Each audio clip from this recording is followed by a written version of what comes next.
اس کو دولت چاہیے، جس کو دولت کی ہے چاہت اس کو دولت چاہیے، مصطفیٰ کے عاشقوں کو صرف جنت چاہیے۔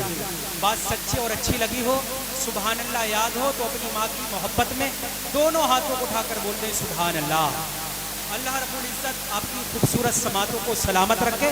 ملاحظہ کریں کہ جس کو دولت کی ہے چاہت اس کو دولت چاہیے، مصطفیٰ کے عاشقوں کو صرف جنت چاہیے، اور نعت کا سننا سنانا عاشقوں کا کام ہے، نعت کی محفل سجانے کو بھی قسمت چاہیے، نعت کی محفل سجانے کو بھی قسمت چاہیے۔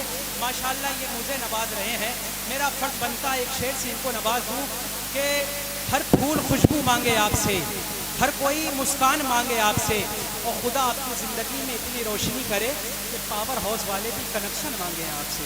اللہ رب العزت آپ سب کی عمر میں برکتیں عطا فرمائے۔ کہیں بھائی ایسا تو نہیں ہے، ایک شخص قبرستان سے گزر رہا تھا، اس نے دیکھا قبر پہ ایک شخص بیٹھا ہوا ہے، تو اس نے اس سے کہا بھائی قبر پر مت بیٹھ، قبر پر بیٹھنا گناہ ہے۔ اس نے انسنا کر دیا۔ اس نے دوبارہ کہا بھائی تم قبر پر بیٹھے ہو، قبر پر مت بیٹھو، قبر پر بیٹھنا گناہ ہے۔ اس نے پھر انسنا کر دیا۔ تیسری بار وہ اس کے کان کے قریب گیا، کان میں جانے کے بعد بولا بھائی قبر پر مت بیٹھ، قبر پر بیٹھنا گناہ ہے۔ تو جب شخص قبر پہ بیٹھا تھا اس نے کہا قبر میری ہے، چاہے اوپر بیٹھوں چاہے اندر لیٹوں آپ کا کیا۔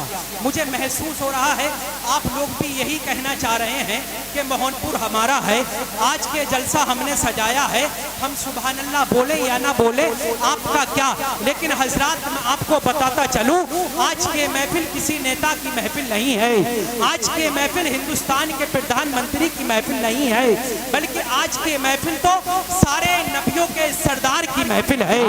آج کے محفل حیدرآباد کی ثانیہ مرزا کی محفل نہیں بلکہ مدینے کی فاطمہ الزہرا کی محفل ہے۔ آج کے محفل بالی ووڈ کے ہیرو سلمان خان کی محفل نہیں بلکہ سنیت کے ہیرو امام احمد رضا خان کی محفل ہے۔ کون امام احمد رضا خان؟ ایک شاعر تو کچھ یوں کہتا ہے کہ سرکار کے تمام معجزوں میں ایک معجزے کا نام اعلیٰ حضرت ہے۔ ہم سنیوں کی شان، ہم سنیوں کی جان، ہم سنیوں کی پہچان کا نام اعلیٰ حضرت ہے۔ تو میرا دل، میرا یقین کچھ یوں کہتا ہے کہ صبح لیتا ہوں شام لیتا ہوں، اعلیٰ حضرت کا نام لیتا ہوں۔ اب جتنے لوگ اعلیٰ حضرت سے محبت رکھتے ہیں وہ ٹناٹن ثبوتوں کے ساتھ دونوں ہاتھوں کو اٹھا کر بول دیں یا رسول اللہ، اور مچل کر بولو سبحان اللہ، کہ صبح لیتا ہوں شام لیتا ہوں، اعلیٰ حضرت کا نام لیتا ہوں، اور اعلیٰ حضرت کو جو کہے مردہ اس کی چربی نکال لیتا ہوں، اس کی چربی نکال لیتا ہوں۔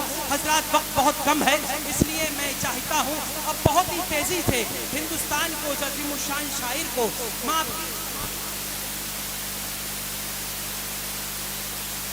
ساتھ اس کی کھنگال دیتے ہیں۔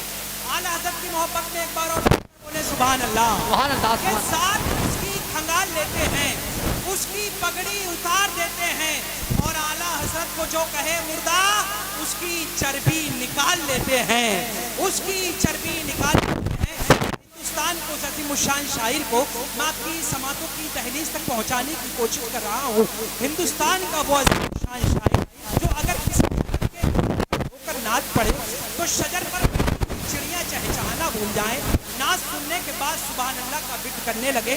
یعنی میری مراد شاعر اہل سنت پیکر ترنم، پیکر خلوص و محبت، عالی مرتبت اطہر جمالی صاحب قبلہ سے ہے، وہ مائک پر تشریف لائیں اور اپنے بہترین کلام سے، اپنے اچھوتے انداز سے ہم سنیوں کے قلوب کو منور و مجلہ فرمائیں۔ آئیے ان کا استقبال نعرے تکبیر بلند صداؤں کے ساتھ کر لیں تو نعرے تکبیر، اللہ اکبر، نعرہ رسالت، نعرہ غوثیہ، جشن عید میلاد النبی، مسلک اعلیٰ حضرت، فیضان شاہ جی میاں حضور، نعرہ تکبیر۔ جن کے ذکر کا چرچا ہر ایک جہان میں ہے، انہی کی نعت کی خوشبو ان کی زبان میں ہے، اور کہاں وہ بات مدینے کے ہر مکانوں میں جو بات حضرت ایوب کے مکان میں ہے۔